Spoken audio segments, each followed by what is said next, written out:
CNN 24 এর সান্ধ্য সংবাদে আমি আলপনা আপনাদেরকে স্বাগত জানাচ্ছি। চলুন দেখে নেওয়া যাক আজকের গুরুত্বপূর্ণ সংবাদ শিরোনাম।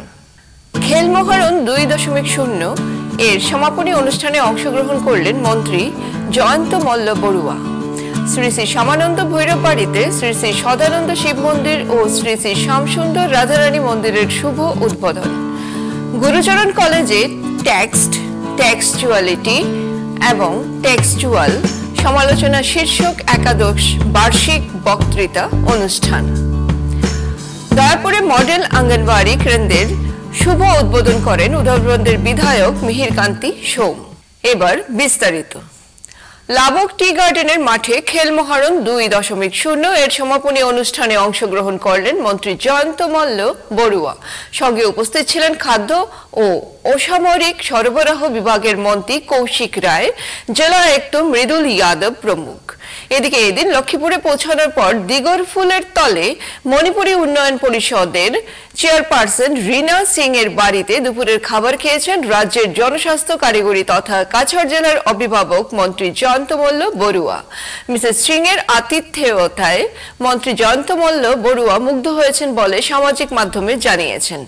এদিন এই অনুষ্ঠানে ছিলেন খাদ্য ও অসামরিক সরবরাহ বিভাগের মন্ত্রী কৌশিক রায়, বিধায়ক দীপায়ন চক্রবর্তী প্রমুখ। ভগবান শিবের যে কয়টি রূপ আছে তার মধ্যে কালভৈরব রূপ হলো অন্যতম। হিন্দু ধর্ম অনুযায়ী কালভৈরব হলেন কাল বা সময়ের শাসক। কালভৈরব শিবের আরেকটি রূপ। দক্ষের যজ্ঞের সময় শিব ভৈরব রূপ নিয়েছিলেন। রবিবার সন্ধ্যায় শিলচরের মালুগ্রামের মেলা রোডে শ্রী শ্রী শ্যামানন্দ ভৈরব বাড়িতে শ্রী শ্রী সদানন্দ শিব মন্দির ও শ্রী শ্রী শ্যামসুন্দর রাধারানী মন্দিরের শুভ উদ্বোধনী অনুষ্ঠানে শিলচর রামকৃষ্ণ মিশন সেবাশ্রমের অধ্যক্ষ গণধীশানন্দজি মহারাজ এ কথাগুলো বলেন। এদিন মঙ্গলস্তুতি পাঠের মাধ্যমে মহারাজ গণধীশানন্দজি ফিতা কেটে শ্রী শ্রী সদানন্দ শিব মন্দির ও শ্রী শ্রী শ্যামসুন্দর রাধারানী মন্দিরের শুভ উদ্বোধনী করেন। এছাড়া এই অনুষ্ঠানে বিশিষ্ট অতিথি হিসাবে উপস্থিত ছিলেন বিধায়ক দীপায়ন চক্রবর্তী, বিধায়ক মিহিরকান্তি সোম, অসম প্রদেশ বিজেপি সম্পাদক কনাদ পুরকাস্ত, ডিএসএ সভাপতি শিবব্রত দত্ত, মন্দিরের দাতা বাস্তুকার অমিতাভ চৌধুরী, নন্দিনী ভট্টাচার্য, রোটারিয়ান জয়জিৎ বিশ্বাস, বাবুল হোর, মন্দির পরিচালন কমিটির সম্পাদক অরিজিৎ গুপ্ত। তাকে প্রণাম করার সুযোগ করে দিয়েছেন, এটা আমাদের অত্যন্ত সৌভাগ্য। তাই আমি নিজেকে সৌভাগ্যবান মনে করছি। কাল ভৈরব মূর্তিটা শিবজির আরেকটি রূপ।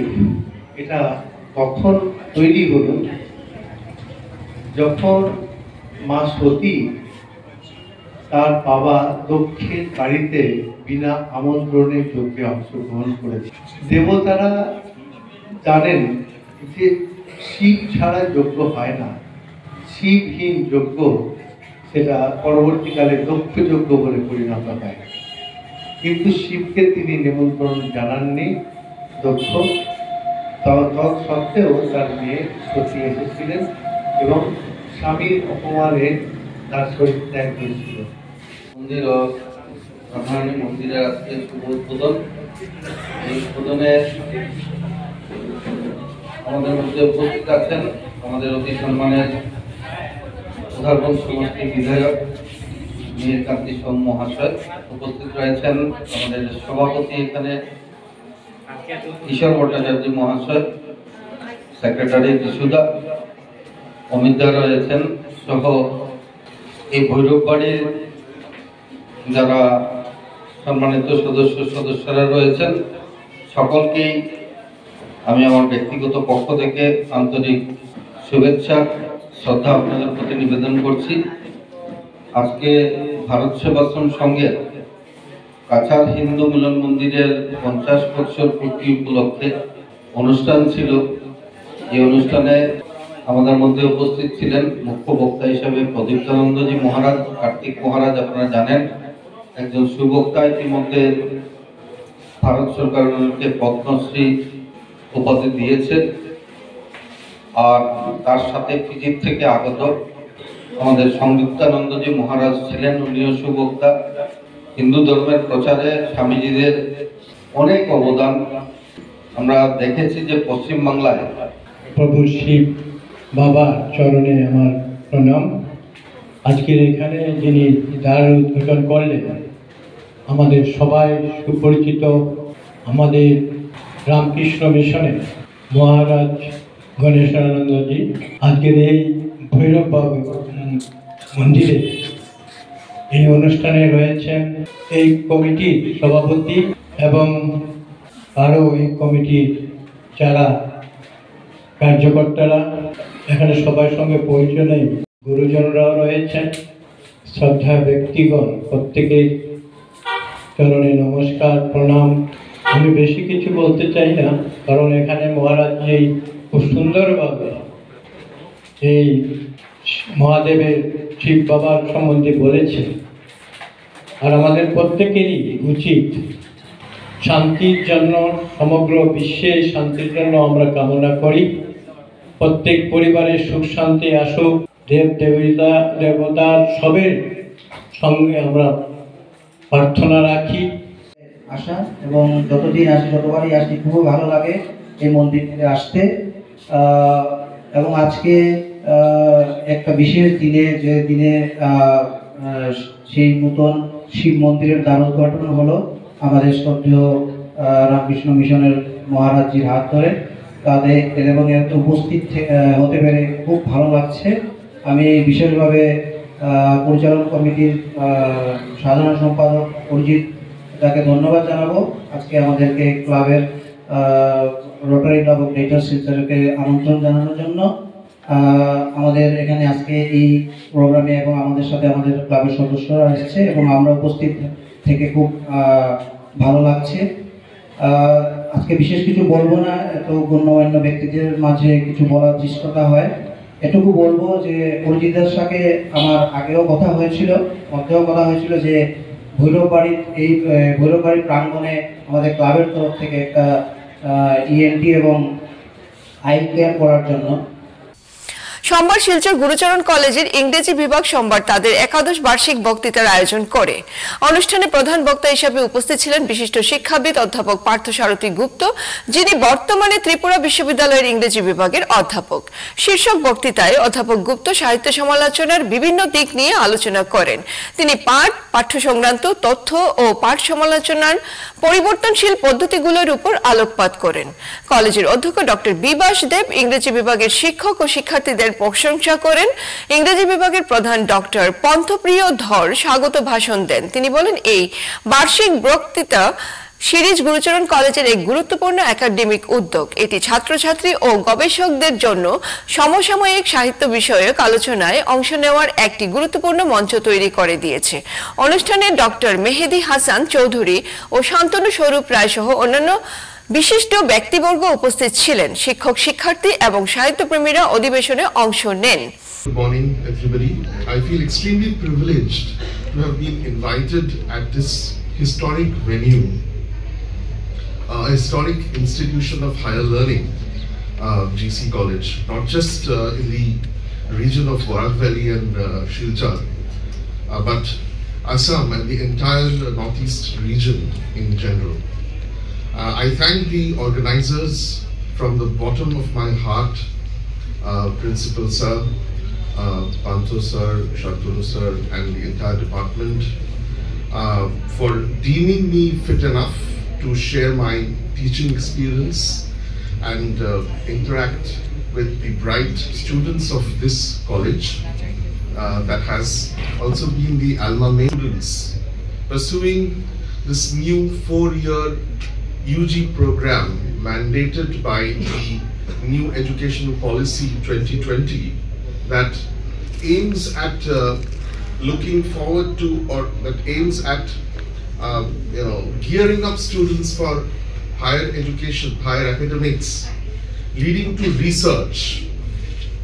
In fact, I'm sure the 4-year undergraduate curriculum would note that after you complete 4 years of this undergraduate program, if you secure a certain percentage, then you can go straight away for research. The annual lecture will be delivered by Professor Parthasarathi Gupta. This way, actually, we can interact, we can exchange academic excellence between the college and the university and vice versa. I am not a man of this one, the literature. But what I believe that literature can uplift the society in a very big height. And for that reason, this type of interaction and exchanges are very essential. Department of English is a very active department, dynamic department in this type of activities, academic exercises. Because the department organizing seminar, conferences for last few years, and that too in international level. So thanks to all the departmental colleagues and the head of the department. The most important thing is the world is changing fast. So we are to run, we are not only run, we are to run fast. Then we can cope up with the changing scenario of the world. Nowadays, only one certificate will not serve your purpose. Only one specialty will not serve your purpose. Colleagues from my department, student friends, and members of the press fraternity. It gives me great pleasure to stand here amongst you in this pleasant winter morning to bring to you this series of lectures over the years. Today, in fact, we have the 11th annual lecture. And as you know, every year we bring in academicians from all parts of the country to come over to our institution and deliver an annual lecture based on a particular topic which has relevance to literary studies. In fact, when I was discussing the topic of this year's lecture, Sir proposed this topic, for which I'm sure all students of literature from the University of Bardhaman, West Bengal, with a thesis on Indian drama in English. With over 2 decades of teaching and research experience, his expertise lies in Indian theatre and aesthetics, drama studies, modern critical theory, performance studies, and translation studies. Professor Gupta has worked extensively with the Sahitya Academy Northeast Center for Oral Literature and Culture. His translations include folktales of indigenous communities from Northeast India like Bongcher, Raima, Mog, Chakma and Tripuri.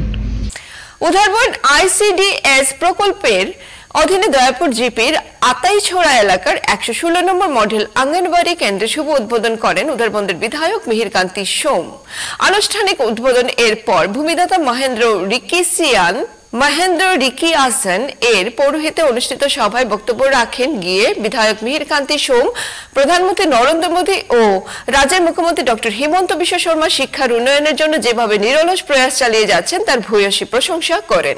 পাশাপাশি বিগত কংগ্রেস সরকারের তুলোধুনো করেন। তিনি বলেন, রাজ্যের মুখ্যমন্ত্রী doctor Himanta Biswa Sarma ও সমাজ কল্যাণ মন্ত্রী শিশুদের পাঠদান প্রক্রিয়ায় মনোযোগ আকর্ষণ করতে এই ধরনের মডেল আঙ্গনবাড়ি কেন্দ্র তৈরি করে দেবার জন্য 25 লক্ষ টাকা ব্যয়ে বরাদ্দ করেছেন, যার ফলে এত সুদৃশ্য ভবন নির্মাণ করা হয়েছে। এখানে থাকছে খেলার ছলে পাঠদান, পুষ্টিকর খাদ্য, শিশুদের তৈরি করে দেবার ব্যবস্থা, নাচ গান, নিজস্ব সংস্কৃতি চর্চা ও শরীর চর্চা। তাই শিশুদের এই কেন্দ্রে নিয়ে আসুন। এখানে গর্ভবতী মায়েদের ও পুষ্টিকর খাবার দেবার ব্যবস্থা রয়েছে। এই দিনের সভায় বক্তব্য রাখেন। আগামী দিনে এই ধরনের ঘর অনেকগুলো হবে, সমগ্র আশ্রমে হচ্ছে, আর আমরা চাই এটা গুণমান থাকে। বাউন্ডারি সামান্য জায়গা কিছু রয়েছে, এটা করবে। স্কুল বাউন্ডারি হয়েছে, স্কুল ধন্যবাদ জানাই স্কুল সভাপতি এবং স্কুলের যে ম্যাডাম রয়েছে এই এলপি স্কুলে, ওনার প্রচেষ্টায় সরকারের বিভিন্ন স্কিম, এটা শুধু শিশুদেরকে নয়, যারা গর্ভধারিণী মার স্বাস্থ্য এই সেন্টার থেকে দেখা হবে, বাচ্চাদেরকে ভ্যাকসিনেশন এখান থেকে করা হবে, বাচ্চাদেরকে পুষ্টি পুষ্টিকর খাদ্য দেওয়ার জন্য এই সেন্টারগুলোর ব্যবস্থা হয়েছে। যথেষ্ট ছাত্ররা রয়েছে, খেলাধুলার জন্য বিভিন্ন খেলার জিনিস রয়েছে, ইউনিফর্ম দেওয়া হয়েছে, স্কুলের ব্যাগ দেওয়া হয়েছে, জুতো দেওয়া হয়েছে এই স্কুলগুলোকে একটা ভালো মানে পৌঁছানোর জন্য। তবে এইমাত্র আমরা যারা দেখেছি কচিকাচারা তাদের যেটা শেখাবে সেটাই শিখবে, কিন্তু তাদেরকে মা ভারতীর মা বন্দনা করার জন্য যে জাতীয় সঙ্গীতের সঙ্গে যুক্ত দেশপ্রেমী যে গানগুলো সেগুলো যেন তাদের মধ্যে আনা হয়। রাষ্ট্রের উদ্দেশ্যে মা ভারতীর উদ্দেশ্যে যেগুলো গান তাদের মধ্যে শেখানো উচিত, তবেই সে রাষ্ট্রীয় প্রেম তাদের মধ্যে জাগবে, দেশাত্মবোধ জাগবে। এই শিশুদের যে বর্তমানে যে অবস্থা আছে তাদেরকে যা শেখাবেন তাই শিখবে।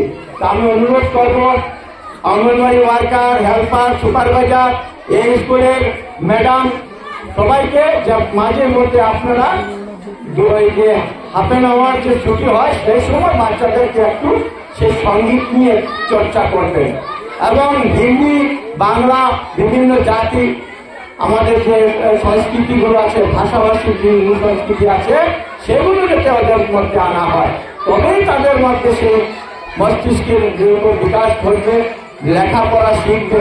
বিভিন্ন আর্ট করা হয়েছে দেওয়ালগুলোতে, সেগুলো বাচ্চা শেখার জন্য করা হয়েছে। সেই বাচ্চা যখন এই কোন জন্তু জানোয়ার পক্ষী তাদেরকে ছবি আঁকা হয়েছে, বা আমাদের নেতাজি সুভাষ বসু, স্বামী বিবেকানন্দ, তারপরে বীরাঙ্গনারা অনেকরা রয়েছে, তাদের ছবিগুলো আঁকা হয়েছে, বিরসা মুন্ডারের ছবি আঁকা আছে, ওইগুলো ছাত্রদের মধ্যে এগুলো আসে। বীর বালিকা কনকলতারও ফটো অনেক জায়গায় দেখেছি আমি। তো এইসব ফটো দেখলে ইতিহাসও মনে থাকবে। জাফরির রানী লক্ষ্মীবাই এক জায়গায় গিয়ে পেয়েছি, জাফরির রানী লক্ষ্মীবাইকে সেই ফটো আঁকা হয়েছে।